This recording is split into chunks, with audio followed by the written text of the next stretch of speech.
एक कहावत है, जिंदा हाथी लाख का, मरा तो 1.25 लाख का। इसका मतलब है कि किसी व्यक्ति का महत्व उसके होने से कहीं ज्यादा न होने पर पता चलता है। सियासत में ये कहावत मायावती पर ठीक बैठती है। पिछले दिनों खबर आई कि मायावती को अपने पाले में लाने के लिए इंडिया गठबंधन ने काफी कोशिश की। फारूक अब्दुल्ला ने मायावती से करीब आधे घंटे तक बातचीत की, लेकिन राखी के दिन बहन जी ने इंडिया गठबंधन के भाइयों को झटका दे दिया। मायावती ने ट्विटर पर एनडीए और इंडिया दोनों गठबंधनों को जातिवादी, गरीब विरोधी, सांप्रदायिक और धन्ना सेठ समर्थक बताया और ऐलान किया कि बीएसपी तो इनकी नीतियों के खिलाफ संघर्षरत है, लिहाजा इनसे गठबंधन का कोई सवाल ही पैदा नहीं होता।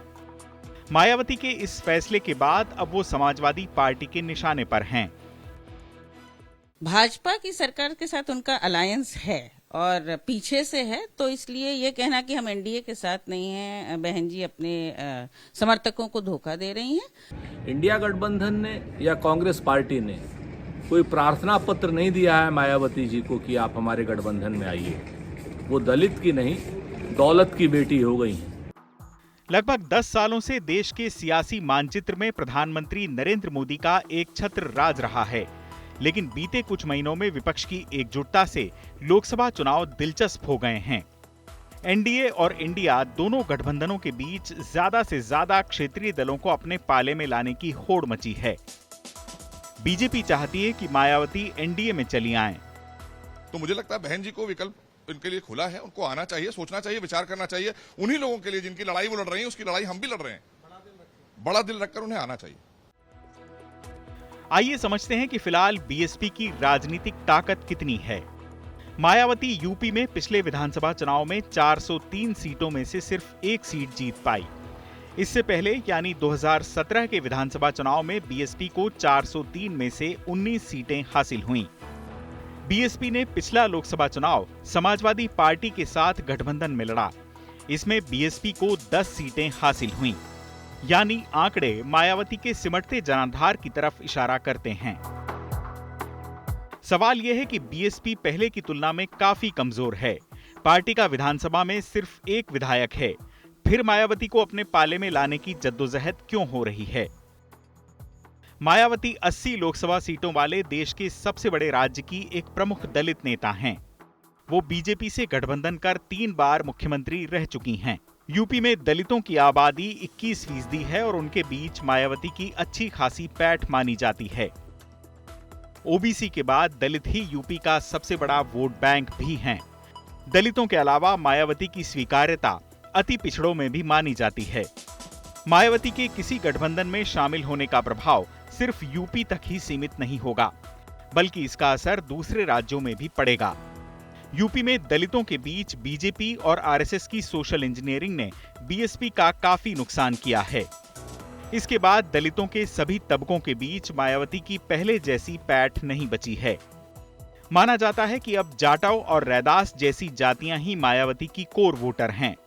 वाल्मीकि और पासी जातियां अब मायावती के साथ नहीं हैं। लेकिन बीजेपी के खिलाफ सत्ता विरोधी लहर होने की सूरत में दलितों की पहली पसंद मायावती के ही होने के आसार हैं। लिहाजा इंडिया गठबंधन भी चाहता है कि मायावती उनके साथ आ जाएं, ताकि 80 सीटों वाले देश के सबसे बड़े सूबे में बीजेपी के समीकरण बिगाड़े जा सकें। पिछले विधानसभा चुनाव में मायावती को 13% वोट मिले थे। मायावती के गठबंधन में शामिल होने पर यह वोट शेयर कई सीटों पर हार और जीत का अंतर तय कर सकता है। मायावती लोकसभा चुनाव को लेकर एक्टिव भी नजर आ रही हैं। पार्टी के जनाधार का विस्तार करने के लिए उन्होंने अपनी तैयारी काफी पहले से शुरू कर दी है। लेकिन मायावती आखिर किसी गठबंधन में शामिल क्यों नहीं हो रही? पिछले दिनों लखनऊ में बीएसपी की बैठक के बाद मायावती इसका जवाब दे चुकी हैं। मायावती ने कहा है कि गठबंधन से पार्टी को फायदे की बजाय नुकसान ही ज्यादा उठाना पड़ा है, क्योंकि बीएसपी का वोट गठबंधन वाली दूसरी पार्टी को ट्रांसफर हो जाता है। मायावती का दावा है कि दूसरी पार्टियां अपना वोट बीएसपी उम्मीदवार को ट्रांसफर करने की सही नीयत नहीं रखती हैं, जिससे पार्टी का मनोबल प्रभावित होता है और इस कड़वी हकीकत को नजरअंदाज करके आगे नहीं बढ़ा जा सकता। अब सवाल यह है कि मायावती के न्यूट्रल बने रहने से किसका फायदा होगा? बीजेपी जानती है कि यूपी में वो काफी मजबूत है। मायावती से गठबंधन कर वो उन्हें उतनी सीटें कभी नहीं दे पाएगी जितनी मायावती की मांग होगी। इसलिए मायावती का एनडीए से दूर हटकर चुनाव लड़ना भी बीजेपी के लिए फायदे का सौदा ही है, ताकि मायावती इंडिया गठबंधन के वोटों में सेंधमारी करें और उसकी जीत की राह आसान बनाएं। यूं भी मायावती बीजेपी की भरोसेमंद साझेदार कभी नहीं रहीं। मायावती फिलहाल दोनों गठबंधनों से दूर हैं, लेकिन उनकी राजनीतिक फितरत है कि वो अंतिम समय तक अपने पत्ते जाहिर नहीं करती हैं।